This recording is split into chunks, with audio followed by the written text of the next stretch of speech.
여러분 혹시 가족이란 이름으로 가장 잔인한 일이 벌어질 수 있다는 말 들어보셨나요?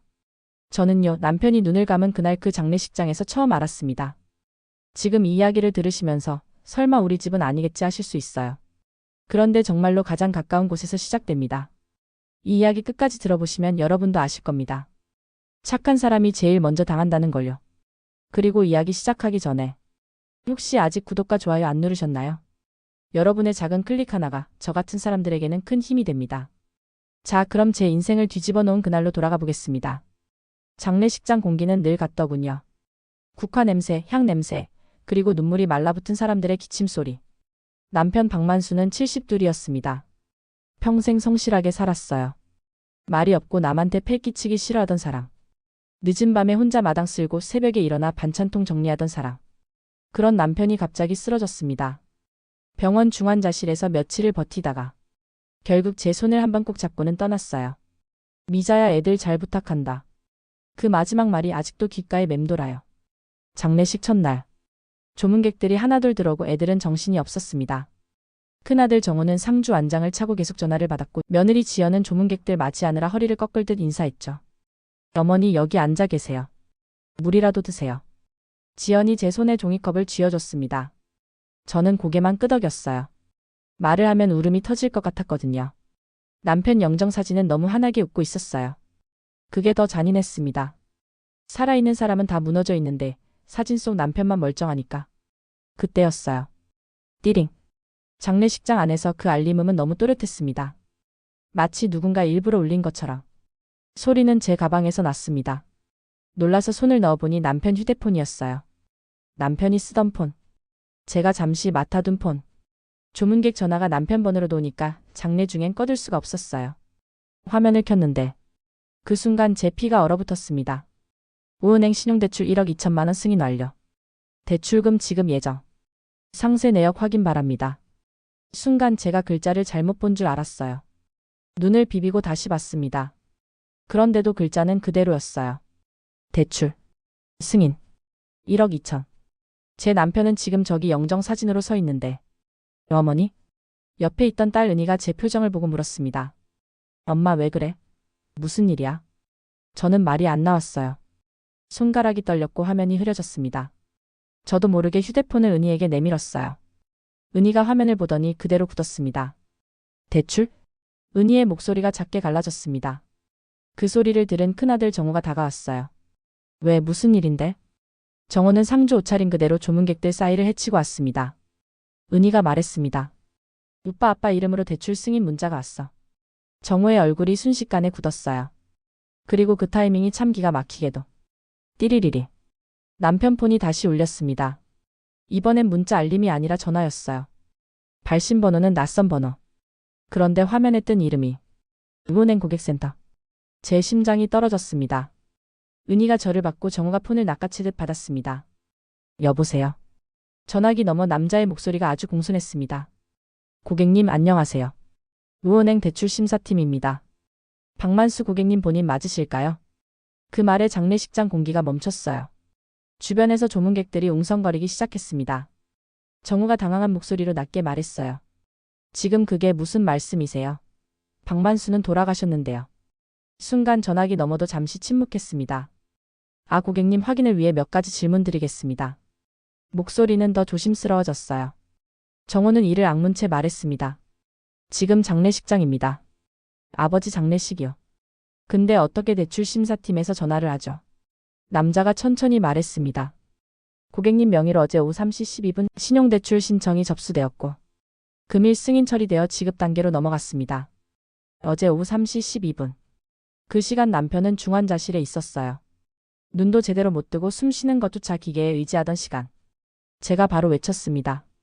말도 안 돼요. 우리 만수는 그 시간에 병원에 있었어요. 제 목소리가 생각보다 크게 터져 나왔고 조문객들 몇 명이 고개를 돌려 우리를 쳐다봤습니다. 정우가 급히 제 어깨를 눌렀어요. 엄마 일단 조용히 해. 그 순간 며느리 지연이 다가왔습니다. 표정이 이상했어요. 처음엔 놀란 얼굴인 줄 알았는데 아니었어요. 뭔가 순간적으로 흔들리는 표정. 무슨 일이에요? 지연은 아주 빠르게 물었습니다. 정우가 말했어요. 은행에서 아빠 이름으로 대출이 됐대. 지연의 눈동자가 미세하게 흔들렸습니다. 그걸 저는 봤어요. 아주 짧은 순간이었지만 분명히 봤습니다. 지연은 곧바로 웃으려는 듯 입꼬리를 올렸습니다. 아, 그거 착오 아니에요. 요즘 스미싱도 많잖아요. 그 말이 이상하게도 너무 빨랐어요. 너무 자연스러웠어요. 마치 이미 결론을 정해둔 사람처럼. 하지만 은희가 딱 잘라 말했습니다. 스미싱이면 은행에서 직접 전화가 오냐? 은희는 지연을 똑바로 바라봤습니다. 그때 전화기 너머 직원이 말했어요. 혹시 지금 통화하시는 분이 박만수 고객님 본인 아니시라면 보안을 위해 절차가 필요합니다. 신청 당시에는 본인 확인과 계좌 확인이 완료되었고 지급 계좌도 등록된 계좌로 확인되었습니다. 정호가 숨을 들이켰습니다. 지급 계좌요? 어디로요? 박만수 고객님 명의 오은행 계좌로 지급 예정입니다. 그 순간 제 등골이 더 서늘해졌습니다. 왜냐하면 그 계좌는 남편이 평생 쓰던 생활비 통장이었거든요. 그리고 그 통장은 장례 준비한다고 며느리 지연이 며칠 전부터 제가 관리할게요 하며 챙겨갔던 통장이었습니다. 제가 고개를 들자 지연이 제 시선을 피했습니다.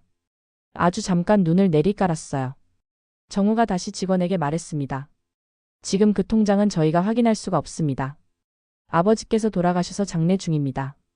그 대출 당장 막아주세요. 직원이 답했습니다. 고객님, 이 건은 이미 승인 단계라서 일단 지급 보류 요청을 넣을 수는 있으나 정확한 사실 확인을 위해 지점 방문 및 경찰 신고 절차가 필요할 수 있습니다. 경찰. 그 단어가 장례식장에 떨어졌을 때 조문객들 웅성거림이 더 커졌습니다. 무슨 경찰이야? 장례식장에서 무슨 일이래? 돈 문제 아니야? 누군가의 시선이 우리 가족을 찌르는 것 같았어요. 저는 순간 너무 부끄럽고 억울했습니다. 남편이 떠나는 날인데 사람들이 남편을 추모하는 게 아니라 우리 집 돈 이야기를 씹고 있었다는 게. 정우가 이를 악물고 말했습니다. 일단 지급 보류해주세요. 지금 당장. 직원이 말했습니다. 네, 지급 보류 요청 접수하겠습니다. 다만 고객님, 신청 당시 접수자는 지점 방문으로 확인되었고 서류 확인 및 본인 인증 절차를 거쳤습니다.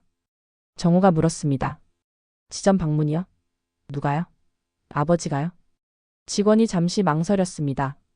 그리고 그 한마디가 우리 가족을 완전히 갈라놓기 시작했습니다. 신청 기록상 박만수 고객님 본인과 동행 1인이 함께 내방한 것으로 확인됩니다. 동행 1인. 정우의 손이 떨렸습니다. 동행 누군데요? 정우가 거의 으르렁거리듯 물었어요. 직원은 조심스럽게 말했습니다. 개인정보라 통화로는 안내가 제한되지만 가족이시라면 지점 방문 시 확인 가능합니다. 또한 신청서에 첨부된 서류 중 가족관계 확인 서류가 포함되어 있습니다. 그 말을 들은 순간 저는 숨이 막혔어요. 가족관계 서류. 동행 1인. 남편이 중환자실에 있던 시간. 이건 단순한 착오가 아니었습니다. 그때 며느리 지연이 말했어요. 목소리가 조금 떨렸습니다. 어머니, 이런 거 장례식장에서 크게 하면 사람들이 이상하게 보잖아요. 그 말이 제 귀에는 이렇게 들렸습니다. 이상하게 보이니까 지금은 덮자. 은희가 지연을 쏘아봤습니다. 언니, 지금 사람들 시선이 문제가 아니고 아빠 이름으로 1억 2천이 나갔다잖아. 지연이 억울하다는 듯 말했습니다. 아니, 나도 당황했지. 근데 지금 장례식이잖아. 오빠도 상주가 어머니도 힘드신데. 그 순간 저는 지연의 손을 봤습니다. 손톱이 하얗게 질려 있었어요. 그리고 손목에 남편이 늘 차던 시계가 보였습니다. 제가 멍하니 바라보자 지연은 급하게 소매를 내렸습니다. 이거 어제 급해서 그냥 오빠가 챙기라고 해서. 말이 엉켰어요. 지연은 말끝을 흐렸습니다. 정우도 그제야 지연의 손목을 봤습니다. 그 시계 왜 내가 차고 있어? 정우의 목소리가 낮게 깔렸습니다. 지연은 웃어 보이려 했지만 입술이 떨렸습니다. 오빠, 내가 챙기라고 해서. 어제 병원에서 그 정신이 없어서. 정우가 한 걸음 다가갔습니다. 어제 병원에서 뭐? 정우의 눈빛이 변했습니다. 상주로서의 슬픔이 아니라 남자로서의 의심이 얼굴을 밀어올리고 있었어요.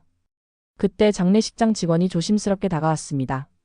상주님, 잠시 조문객 응대가. 직원은 분위기를 눈치채고 말을 흐렸습니다. 정우는 이를 꽉 깨물었습니다. 그리고 은희에게 폰을 넘겼어요. 은희야, 엄마 옆에 있어. 나는 일단 조문객들 정리하고 올게. 정우는 억지로 상주 표정을 다시 껴맞추고 조문객들 앞으로 걸어갔습니다. 그런데 정우가 돌아서는 순간 지연이 아주 낮은 목소리로 은희에게 속삭였습니다. 은희야, 말 조심해. 괜히 엄마 더 힘들게 하지 말고. 그 말에 은희가 바로 반응했습니다. 언니 지금 그 말. 엄마 걱정돼서 하는 말이야. 아니면 다른 이유가 있어서 그래. 지연이 굳었습니다. 너 지금 나 의심하는 거야? 지연이 웃지도 못하고 화도 못 내고 그 사이 어딘가에 걸린 얼굴로 말했습니다.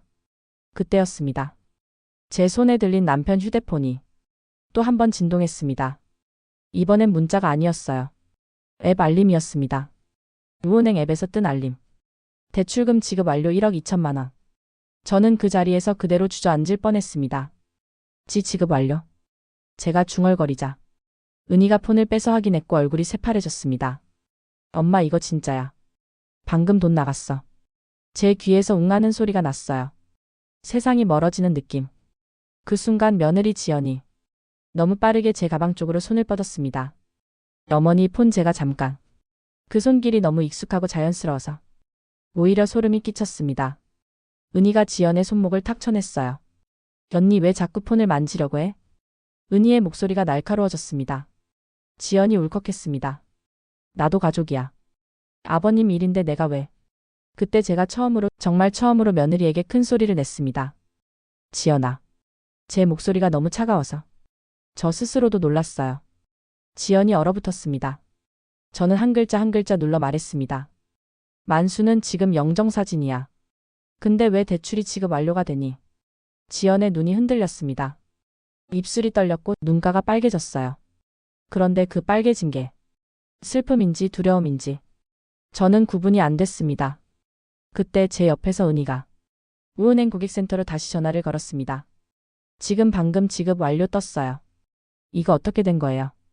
직원이 확인하더니 말했습니다. 고객님 지급 완료가 맞습니다. 다만 부정거래 의심으로 분류되면 즉시 지급계좌 동결 요청이 가능합니다. 은희가 거의 소리쳤습니다. 그럼 당장 동결하세요. 사망자 이름으로 대출이 나갔는데 이게 정상이에요. 직원은 침착하게 말했습니다. 고객님 사망 사실이 공식 확인되려면 사망진단서 또는 가족관계 증빙이 필요합니다. 그리고 지급 직후 일부 금액이 이체된 흔적이 확인됩니다. 그 말에 제 숨이 멎었습니다. 이체됐다고요? 제가 물었습니다. 네. 지급 완료 후 3분 이내로 타인 계좌로 분산 이체가 진행된 것으로 보입니다. 3분. 장례식장에 울린 알림음이 단순한 알림이 아니었어요. 그 알림은 이미 돈이 빠져나간 뒤에 우리를 조롱하듯 울린 종소리였습니다. 은희가 물었습니다. 타인 계좌 어디로요? 직원은 잠시 머뭇거리다가 말했습니다. 통화로는 계좌번호 안내가 어렵지만 기록상 수취인 이름이 가족분 성함과 일부 일치합니다. 가족. 저는 그 말을 듣는 순간 장례식장 바닥이 꺼지는 것 같았습니다. 그리고 제 눈이 멍하니 며느리 지연에게 향했습니다. 지연은 아무 말도 하지 못한 채 그 자리에서 고개를 숙였습니다.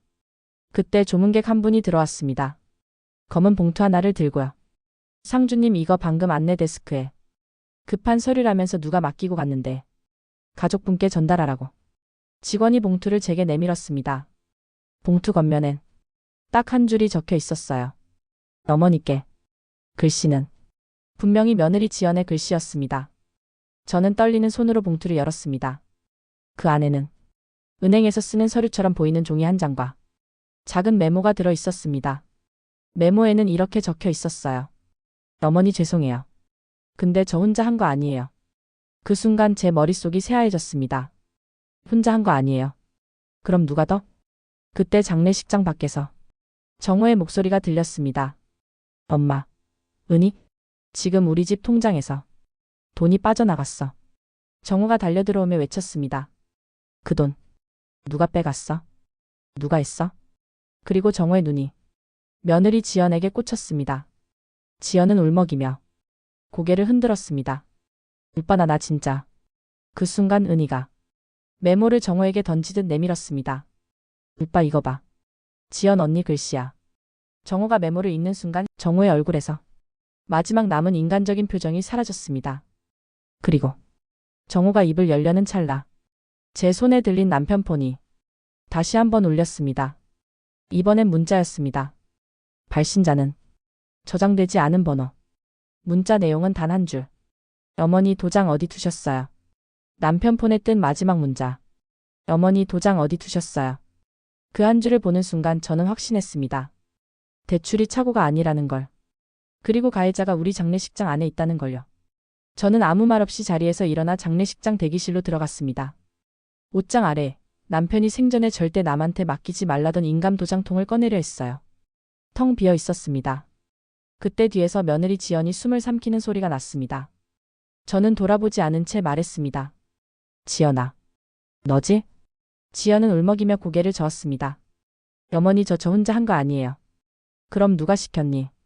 지연이 입술을 깨물며 제 뒤쪽을 힐끔 봤습니다. 그 시선 끝에는 큰아들 정호가 있었습니다. 정호는 상주 완장을 찬 채 표정이 굳어 있었습니다. 그리고 제 손에서 남편 폰을 빼앗으려 다가왔어요. 엄마 지금은 장례부터 일단 나중에. 그 순간 딸 은희가 소리쳤습니다. 오빠, 돈 이체된 수취인 이름 정호야. 정호의 발걸음이 멈췄습니다. 정호 얼굴이 아주 잠깐 무너졌습니다.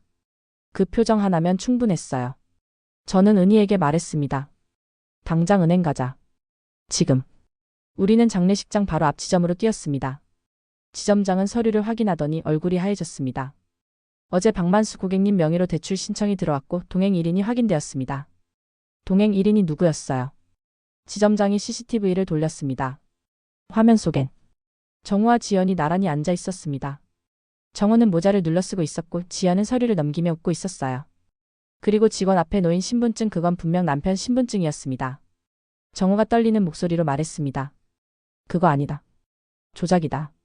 지점장이 고개를 저었습니다. 서명도 찍혀있고 인감도장도 날인돼 있습니다. 지급 후 3분 안에 분산 이체가 이뤄졌고 일부는 정호님 개인 채무상환 계좌로 들어갔습니다. 그 말이 끝나기 전에 은희가 경찰에 신고를 넣었습니다. 정호는 결국 고개를 숙였습니다. 그리고 아주 작게 말했어요. 엄마 나 사업 망했어. 사람들한테 쫓기고 당장 막아야 했어. 아빠 보험금이랑 상속 들어오면 그때 채워 넣으려고. 저는 웃음이 났습니다. 정말 사람이 이렇게까지 뻔뻔할 수 있구나. 그래서 내 아버지 숨이 붙어 있을 때 도장을 훔쳤니? 내 아버지 장례식장에서 마지막까지 털어갔니? 정호는 눈물을 보이며 고개를 들었습니다. 엄마 나도 살려고. 제가 말을 잘랐습니다. 살려고? 그럼 내 아버지는 뭐니? 내 아버지 인생은 내가 빚 갚으려고 쓰는 종이쪼가리였니? 경찰이 왔습니다. 정호는 지연 손목을 잡고 버티려 했지만 지연은 울면서 손을 뿌리쳤어요. 오빠가 시켰어요. 도장만 가져오면 된다. 엄마는 장례 중이라 아무것도 모른다 그랬어요. 정호가 소리쳤습니다. 입 닥쳐. 너도 같이 한 거잖아. 경찰은 두 사람을 동시에 데려갔습니다. 사문서 위조 사기, 부정대출, 금융거래 부정 제목이 줄줄이 나왔습니다. 은행은 지급정지와 회수 절차를 즉시 걸었고 분산 이체된 돈 일부는 동결됐습니다. 전부를 되찾지 못해도 최소한 더는 못 빼가게 막았습니다. 장례 마지막 날. 저는 남편 영정 앞에 섰습니다. 만수야. 당신이 지키려던 걸 내가 지켰어. 향이 천천히 타들어갔습니다. 눈물은 그제야 났어요. 슬퍼서가 아니라 배신이 끝났다는 안도감 때문에. 그리고 저는 마음속으로 다짐했습니다. 가족이라고 다 내 편이 아니다. 도장과 통장, 신분증. 그건 사랑보다 먼저 내가 지켜야 하는 내 삶이다.